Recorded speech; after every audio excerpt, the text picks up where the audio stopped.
This is one of those games I feel like flew under the radar for most people that I was quite excited for. Splatoon Raiders is a new game in the series that adds a twist to the classic formula, where the game is made with a single-player focus on its story and campaign instead of being made as a PvP multiplayer game like its predecessors. And I was a big fan of the Splatoon games in the past.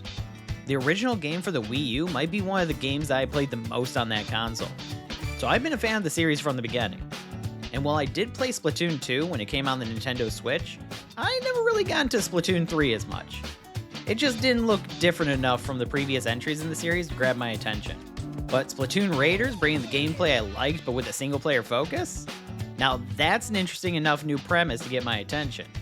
A full campaign Splatoon game sounds like something I would enjoy a lot, and for the most part, I did. But it does have some glaring issues that I'll get into. First off, Splatoon Raiders has you as an Inkling who's a mechanic who's flying a helicopter, where the singing trio Deep Cut has you taking them to the fabled Spiralite Islands in search for rare treasures. But after the helicopter has an engine failure, it crashes into the ocean near the islands, where the debris from the islands and the helicopter become a new home base, and you venture into the Spiralite Islands in order to search for treasures that you came for. The gameplay then has you going through the islands as your Inkling, where you'll follow either a small open map or a linear map leading to a giant crystal containing treasure.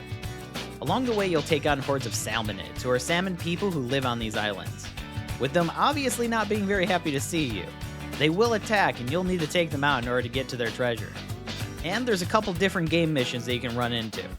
The main one being where you'll search for treasure by following a linear path through the level. Take down enemies, collect crystals along the way, and eventually make it to the end where the treasure is hidden.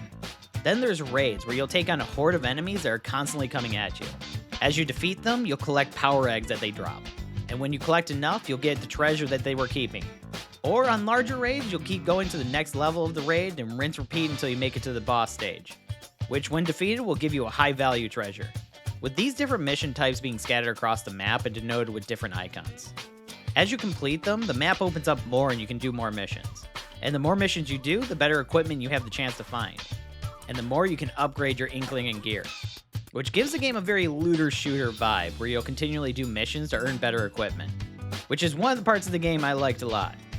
You will randomly get new weapons to use, and you can upgrade those, but there really isn't much point to doing that, since after a couple more raids, you'll find new weapons that make your old weapons look like pea shooters by comparison, even with upgrades, which allows you to experiment with different weapons to find the ones you like, especially since you're always getting new ones with higher stats going to the next mission with. Then there's your special ability, where you pick from one of 3 options.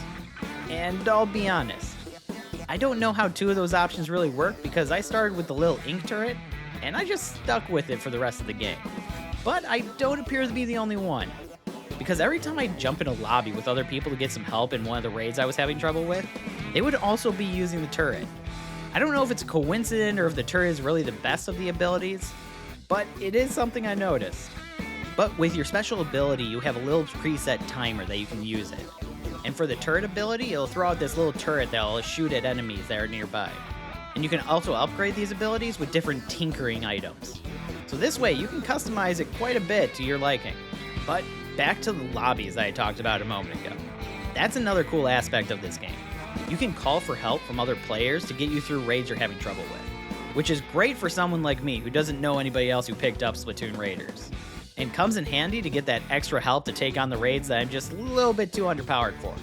Which brings me to my biggest complaint of Splatoon Raiders. And that's the leveling system. It's just so incredibly slow. Every time you finish a mission, the next one pops up with a difficulty 2 to 3 levels beyond the last one. And you don't earn a lot of experience from the missions either. So in order to keep up with the game, you're going to need to backtrack and do previous missions multiple times to level up. Or once you unlock the ability to help other raiders, you can just jump into some of those matches with other people to level up. Which is what I found myself doing when I was waiting for the 30-minute timer to expire between times that you can call for help yourself.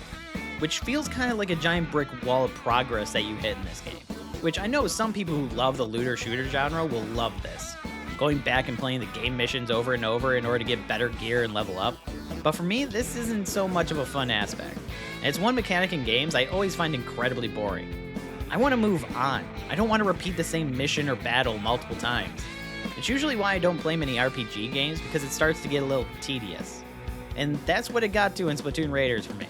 I had fun with it when it was moving along in the story and opening up the map, but I would get bored and almost would prefer to wait until I could request help again to get past the mission I was stuck on, rather than grind to level up 2 or 3 more times in order to take it on myself. Which brings me into something I realized while playing Splatoon Raiders. While the game is marketed as a single-player game with multiplayer co-op as a bonus, this game really is a multiplayer game posing as a single-player game. I could see this game being a blast to play with a full team of 3 to 4 people in co-op, running through the missions together, collecting the treasure, and moving on. And the call for help does fill in the gap a little bit for people who don't have friends with the game like myself. But it would have been nice to be able to party up with people and continue playing with them, instead of having to recall for help every 30 minutes, or just jumping into a random queue in order to help others. I get Nintendo's very fearful of online experiences and making sure it's safe, but you can't communicate with people you're playing with beyond 2 predetermined shoutouts that you can make during the game. And everyone's usernames are changed to names of different fish and sea life, which ironically enough got my attention, and I actually wasn't sure if I was playing with real people or not, because every game I was being paired with people who had fish names, while I myself did not. And I couldn't tell if this was some kind of inside joke in the community to use sea referencing nicknames, or if these were bots I was playing with that the game set up with these nicknames to make the game feel more active. But after some quick Google searches, I found this is a question a lot of people had. And it seems like it's a safety barrier Nintendo put up in order to mask nicknames when randomly paired with other players. Which, in itself, made me realize something else. Every time I was paired with random players, they were always 3 to 4 times my level. I think I only saw someone I was paired up with under level 20 once, and it takes several hours to reach level 20 in the game with a slow progression system, meaning that at least during the times I was playing this game, I was mostly paired with people who seemed to be dedicating their time to this game. I didn't catch anyone like myself who was just playing it a little bit here and there. It was all basically people that were in the end game and doing additional missions for fun. And I almost wonder how many times I was paired with the same people over the course of the different times I played this game. Because as I said before, it seems like everybody has the same weapon choice of that turret build for their special. But either way, I can say that playing the game with friends or even random people is a lot more fun than playing it solo, which kinda makes sense for a Splatoon game with its multiplayer roots. It's just a shame that to jump into full single-player campaign game in the franchise still feels like it's only that in disguise. And its true game mode was hidden in its multiplayer co-op. Overall though, I have mixed feelings about this game. On one hand, the game is fun, and when playing with other people, the chaos of the raids and the missions really are the shining moments for the game. But the game has such a slow progression with its leveling system, it feels held back. For every hour I would spend playing this game, I feel like I got about 20 minutes of fun and then 40 minutes of, well, back to the grind. It's so close to being one of the best games on the Nintendo Switch that's released so far. But the game is its own worst enemy with the fact it slows everything down so much and makes it take forever to proceed with playing the game. Now, if you have a group of friends that love Splatoon and you're all looking at this game and all intend to play together, I can almost guarantee you're going to have a fun time.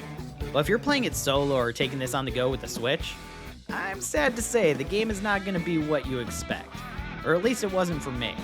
But with that said, I'm curious what others who have played Splatoon Raiders think of it. Did you enjoy the game? Did you have a different experience with it than I did? I want to know in the comments below. And if you made it this far, hit that subscribe button and check out some of our other videos here on Bickering Nerds. And if there's a game you think we should check out, let us know as well. Until next time, this is Brad with the Bickering Nerds.